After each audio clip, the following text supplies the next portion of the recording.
गोपालगंज में लोगों के साथ साथ महाराज को भी दिन ब दिन चिंता सताई जा रही थी कि आखिरकार उस जंगल में ऐसी कौन सी रहस्यमयी चीज है जो उनके राज्य के लोगों को एक एक करके गायब करती जा रही थी।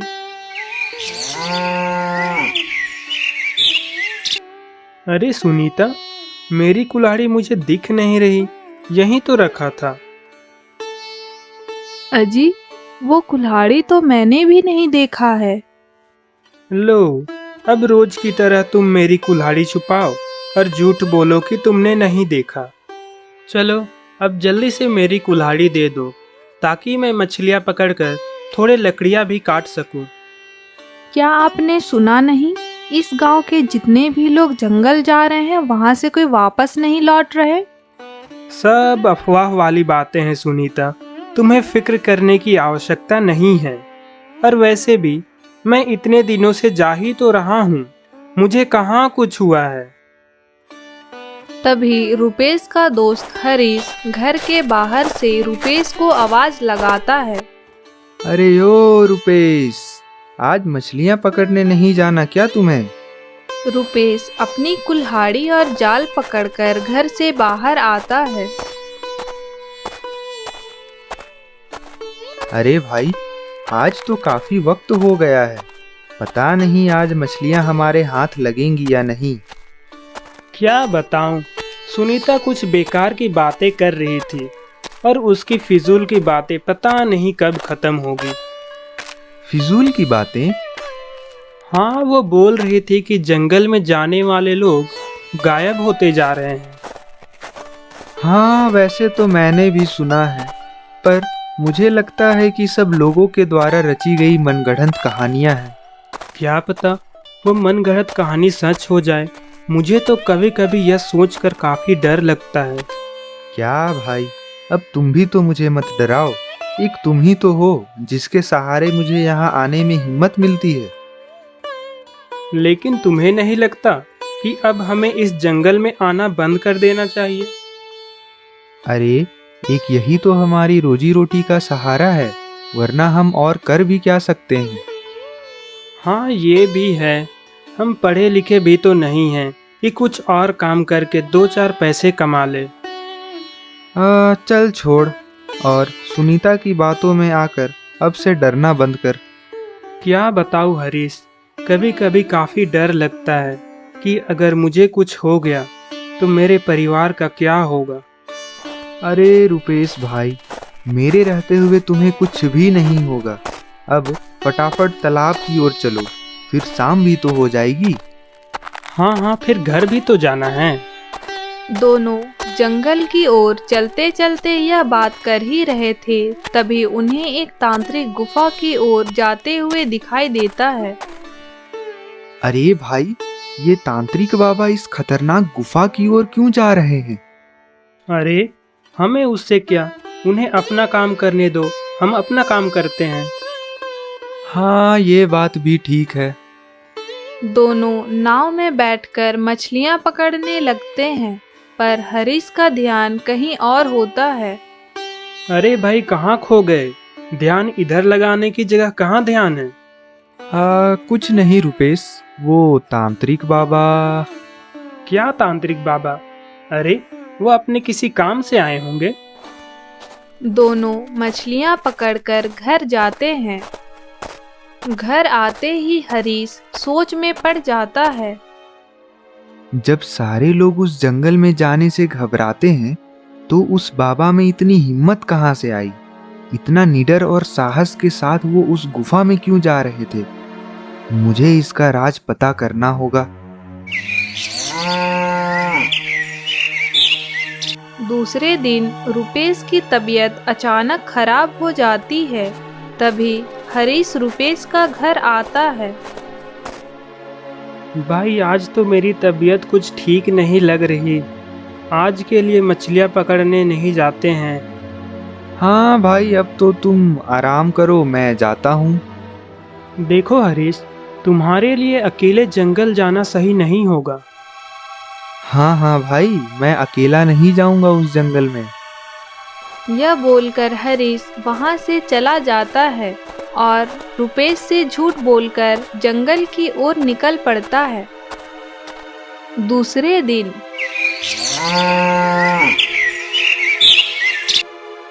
अजी सुनिए, आज हरीश भाई आपको बुलाने नहीं आए? हाँ भाग्यवान, मैं भी यही सोच रहा हूँ। हर रोज तो वह इसी समय मुझे बुलाने आता था, पता नहीं आज क्या हुआ। हाँ, तो क्यों ना आप उनके घर जाकर उनके पिताजी से पूछिए। हाँ, अभी मैं उसके घर जाकर देखता हूँ, क्या पता वह अभी तक सो रहा हो। क्या अभी तक? समय तो देखो, सुबह के 9 बज रहे हैं।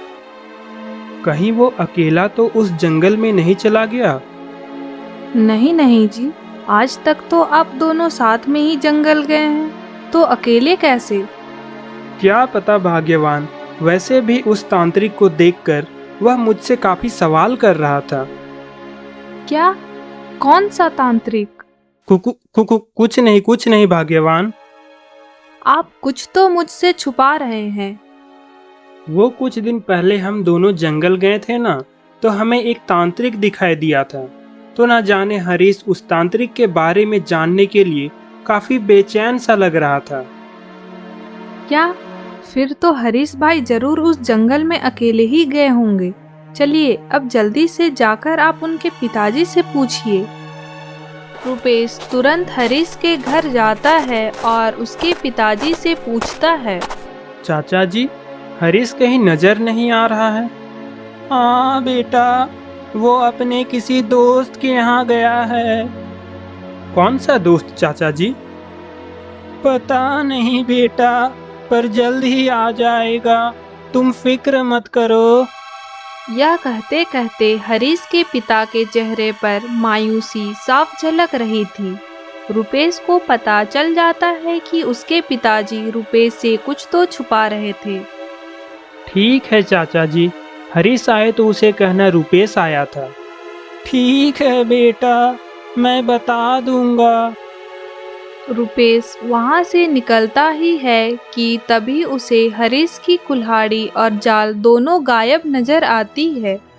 चाचा जी, आप मुझसे कुछ छुपा तो नहीं रहे हैं? बताइए, हरीश कहाँ है?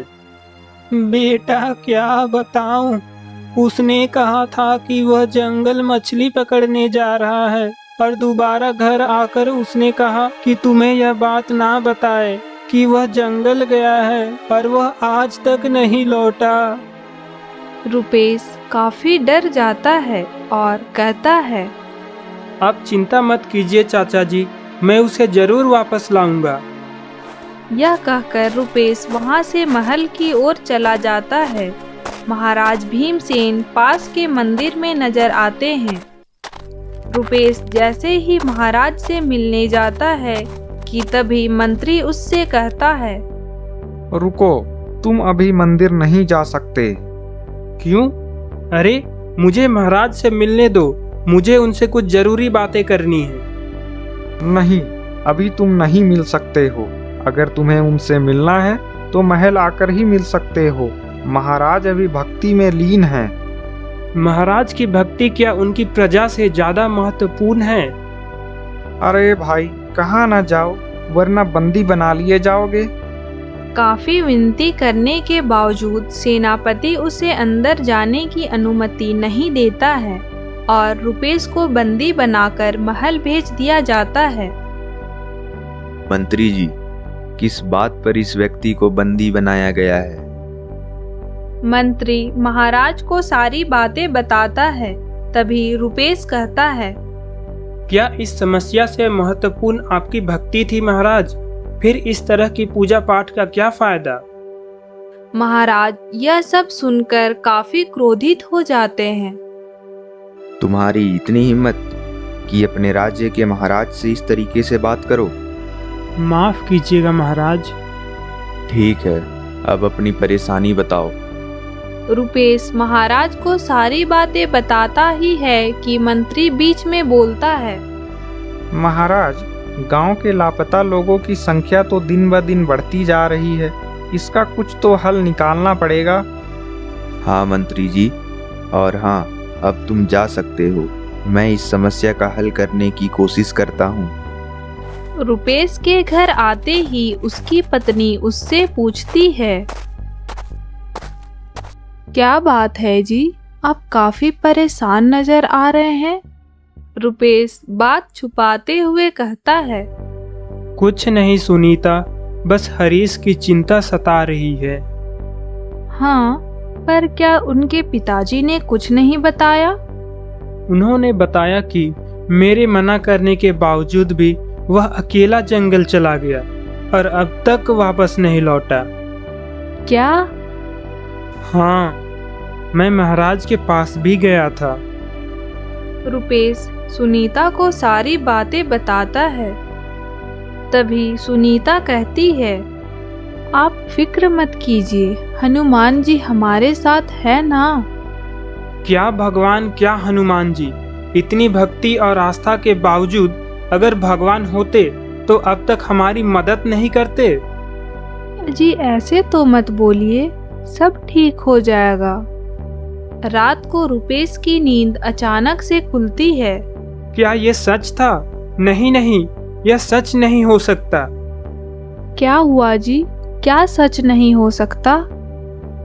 सुनीता, हनुमान जी स्वयं मेरे सपनों में आए थे। उन्होंने खुद मुझे समस्या का हल बताया। सुनीता को विश्वास नहीं होता है। आप परेशान मत होइए, वह तो सिर्फ एक सपना था। अब आप सो जाइए।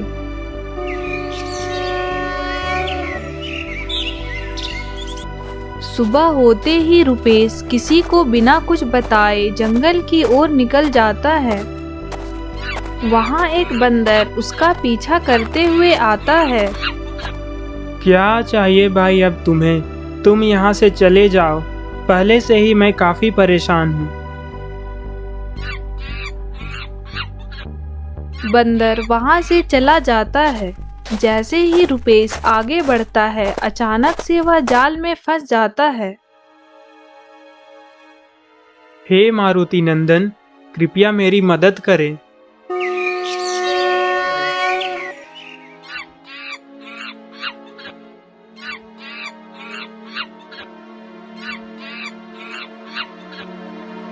तुम्हारा बहुत बहुत शुक्रिया मित्र।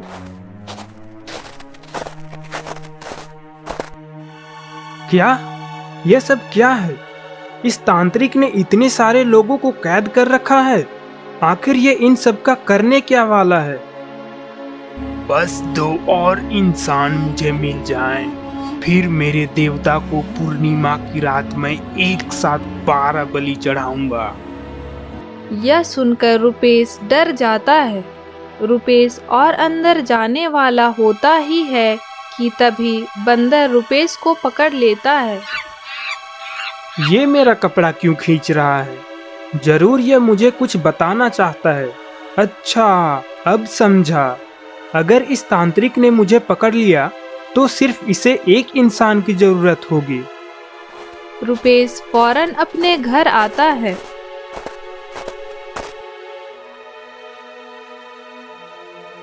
वह अपनी पत्नी को सारी बातें बताता है। यह सुनकर सुनीता के मानो होश उड़ जाते हैं। हाँ जी, अब तो हमें तुरंत राजमहल जाकर महाराज को सारी बातें बतानी होगी। तुम रुको भाग्यवान, मैं जाता हूँ।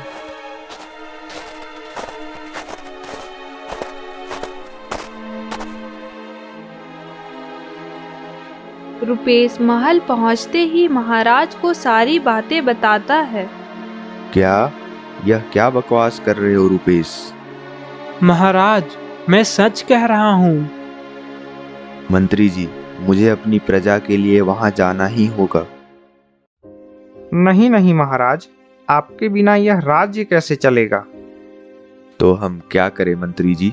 हम अपनी प्रजा को ऐसी मुसीबत में नहीं छोड़ सकते।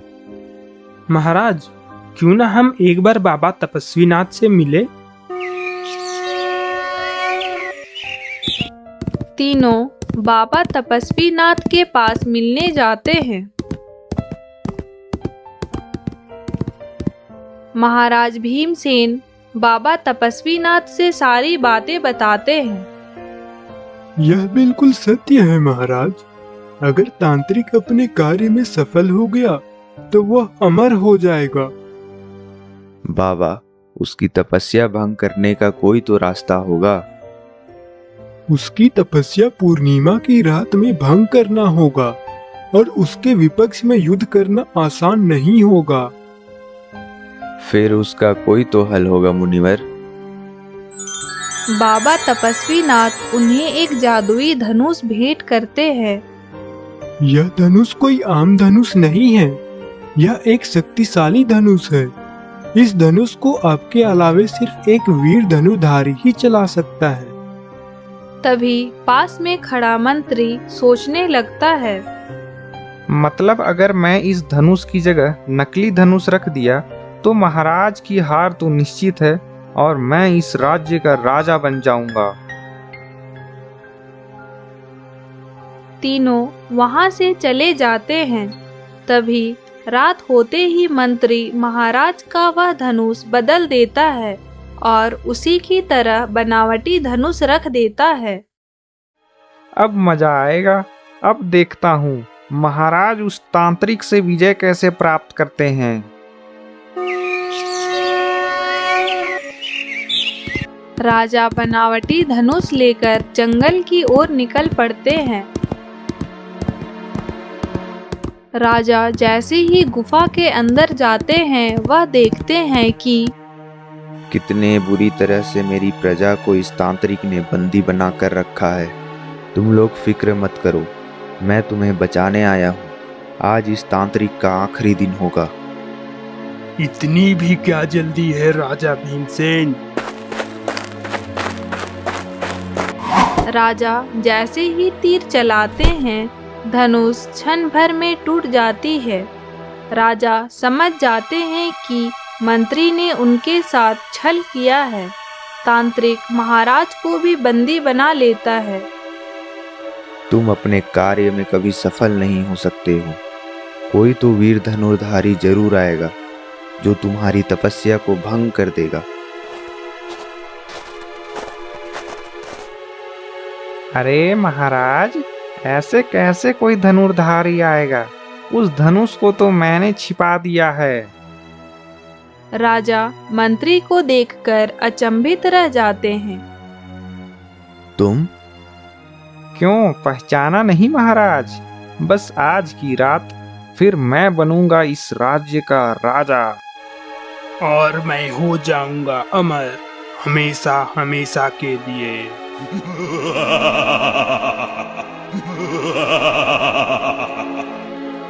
तुमसे ये उम्मीद नहीं थी मंत्री। रुपेश छुपकर यह सब देख रहा था। यह क्या? मुझे किसी भी तरह से वह धनुष ढूंढना होगा। रुपेश तुरंत उस धनुष को ढूंढने महल की ओर निकल पड़ता है। कहाँ ढूंढूं?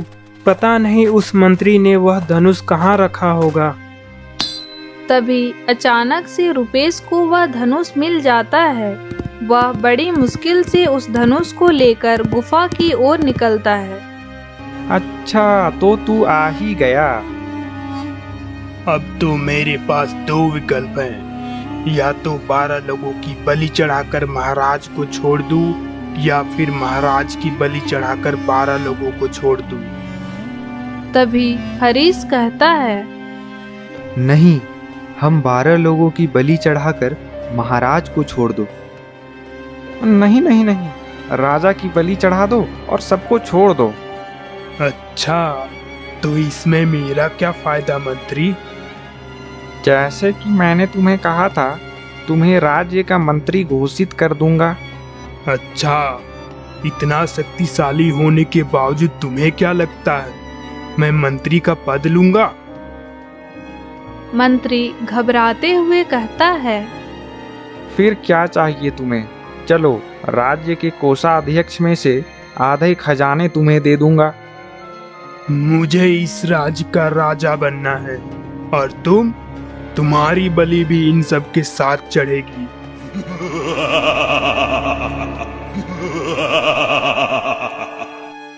क्या?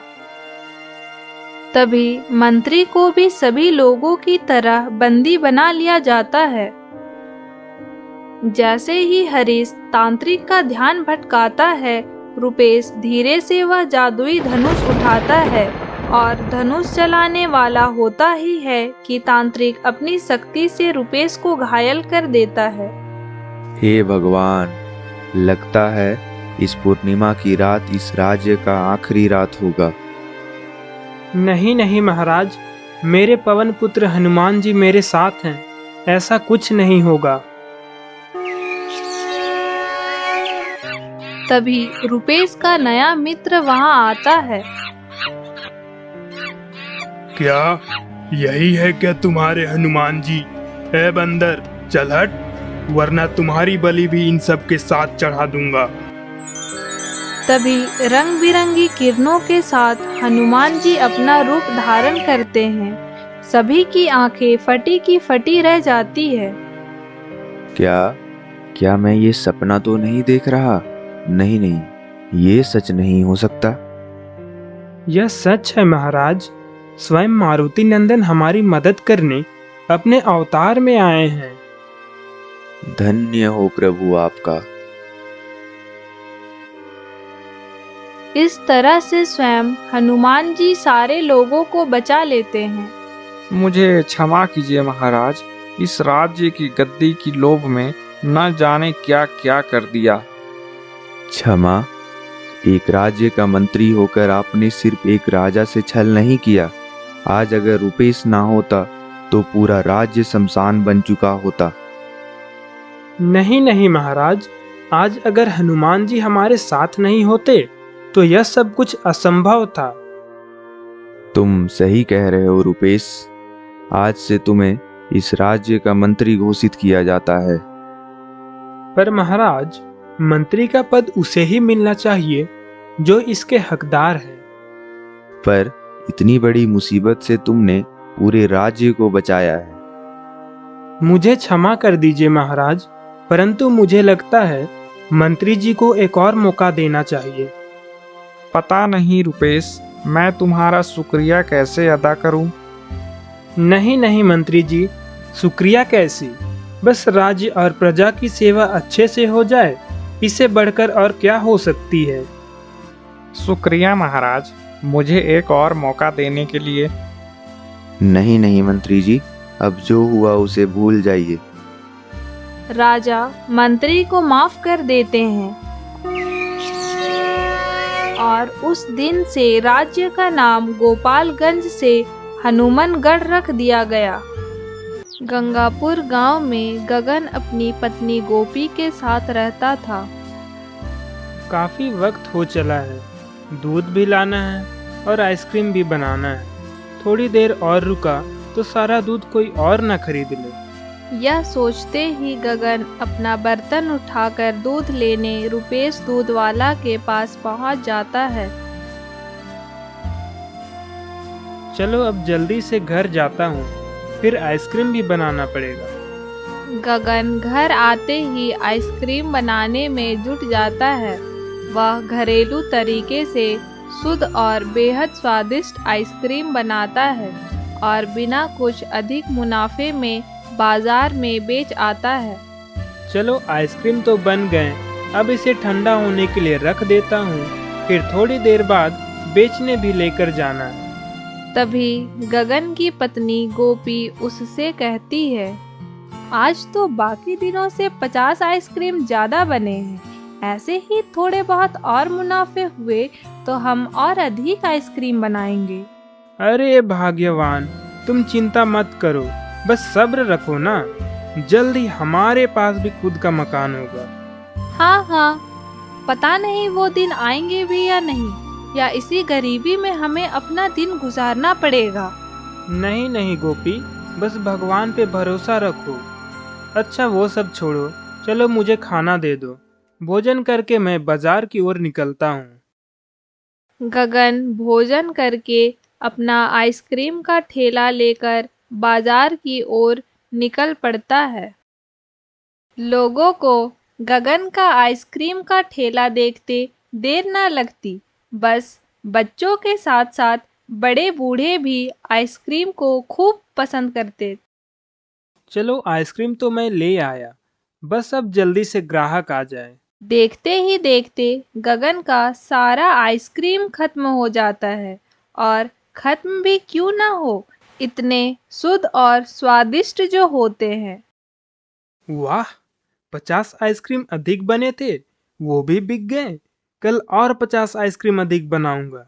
यह सुनकर गोपी काफी खुश हो जाएगी।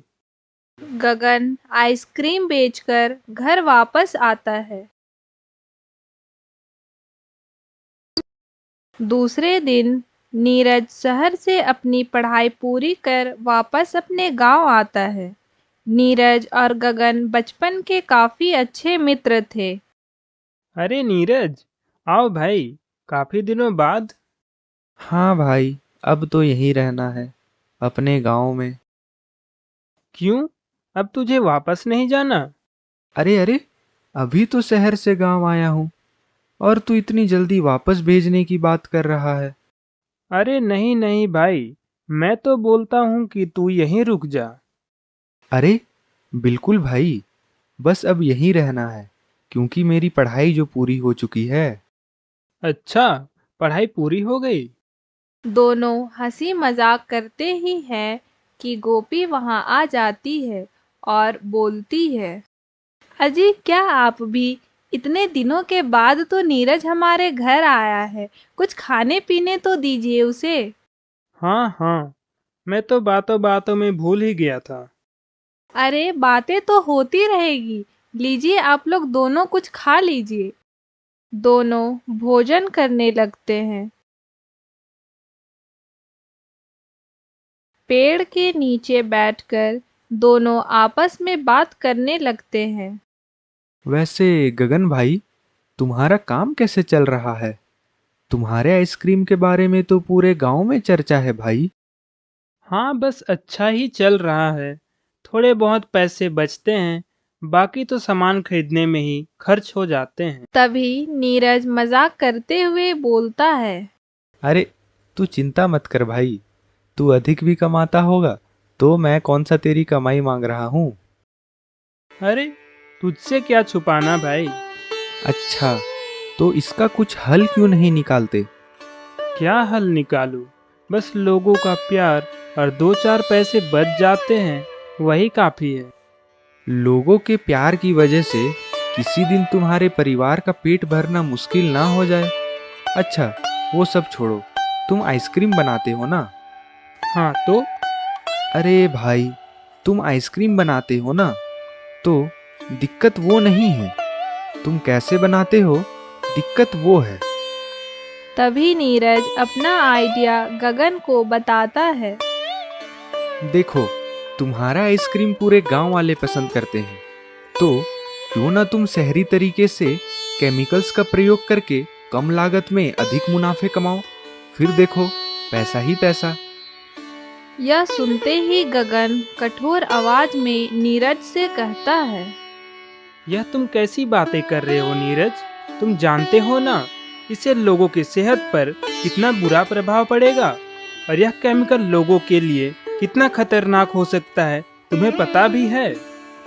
अरे इतना क्यों भड़क रहे हो भाई, मैं तो बस अपना आइडिया शेयर कर रहा था, बाकी मर्जी तुम्हारी।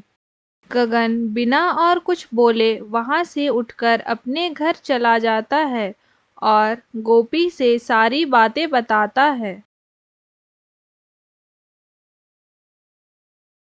हाँ जी, यह तो काफी खतरनाक हो सकता है और इसे लोगों की तबीयत भी खराब हो सकती है।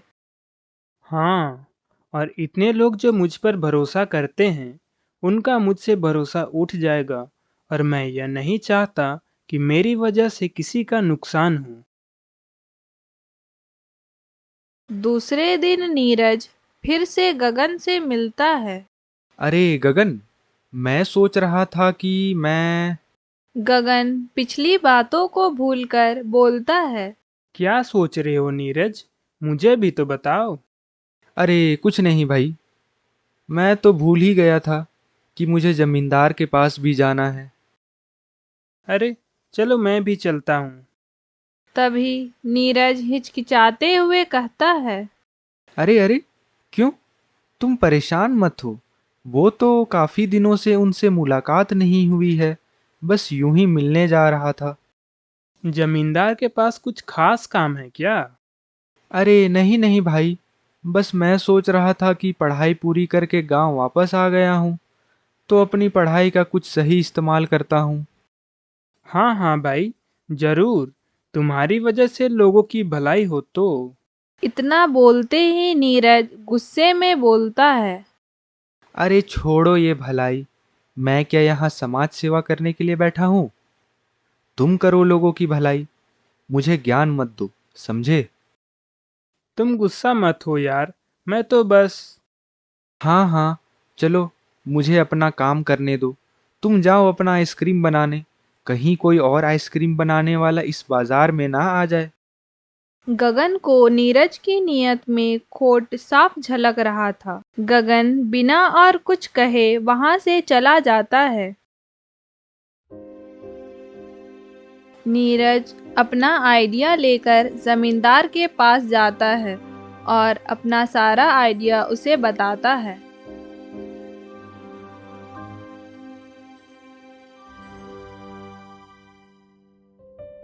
वाह नीरज वाह, बात तो काफी अच्छी है, पर इसमें मेरा क्या फायदा?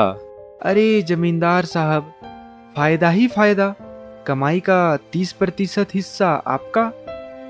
अच्छा, लागत मेरी और 30% हिस्सा, बस कमाई का आधा हिस्सा मुझे चाहिए, फिर मैं कुछ सोचूं। ठीक है जमींदार साहब, कमाई का आधा हिस्सा आपका, आधा मेरा। वो सब तो ठीक है, लेकिन लोगों को इस केमिकल्स के बारे में कुछ भी पता नहीं लगना चाहिए। क्या जमींदार साहब, आप भी ना? इन गांव वालों को बस स्वादिष्ट आइसक्रीम खाने से मतलब है और हमें पैसों से मतलब है। क्या आप भी इन गांव वालों के पीछे पड़े हो? चलो अब मुझे पैसे दे दो ताकि मैं अपना काम शुरू कर सकूं। अच्छा, वो सब छोड़ो और मुझे ये बताओ कि पैसे कितने लगेंगे। वही कुछ 1-2 लाख रुपए। इतना कहते ही जमींदार नीरज को पैसों की गड्डी थमा देता है। पैसों की गड्डी लेकर नीरज वहां से चला जाता है। कुछ दिन बाद नीरज अपना आइसक्रीम की दुकान खोलता है और वो भी अलग-अलग प्रकार के आइसक्रीम होते हैं। उधर गगन अपनी आइसक्रीम का ठेला लगाकर दिन भर खड़ा रहता है। अरे, ये तो नीरज है, और ये आइसक्रीम तो लगता है वही खतरनाक केमिकल से बने हैं जिसके बारे में वह मुझे कुछ दिन पहले बता रहा था। तभी गगन नीरज से मिलने पहुंच जाता है और कहता है, अरे नीरज, यह क्या? यह क्या मतलब?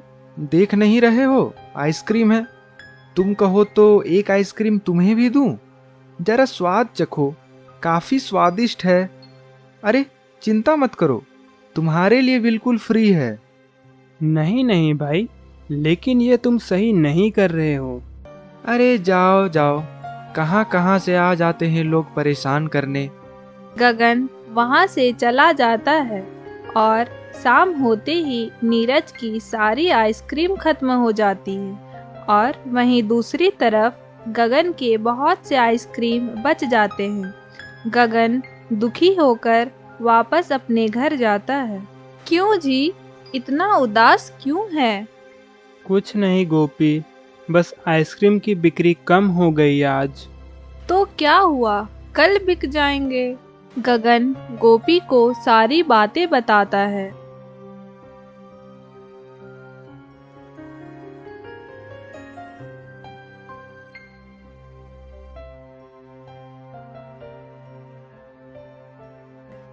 मैं तो बोल ही रही थी कि हम भी वैसे ही आइसक्रीम बनाएंगे, लेकिन आप सुनते कहाँ हैं? नहीं नहीं गोपी, हम यह नहीं कर सकते। इन भोले भाले गाँव वालों को कैसे समझाऊं? इतने चाव से खाने वाले ये आइसक्रीम उनके लिए कितना खतरनाक हो सकता है। कुछ दिनों के बाद जमींदार देखता है कि उसकी 10 वर्षीय बेटी खून की उल्टियां कर रही है। जमींदार तुरंत अपनी बेटी को लेकर हॉस्पिटल जाता है।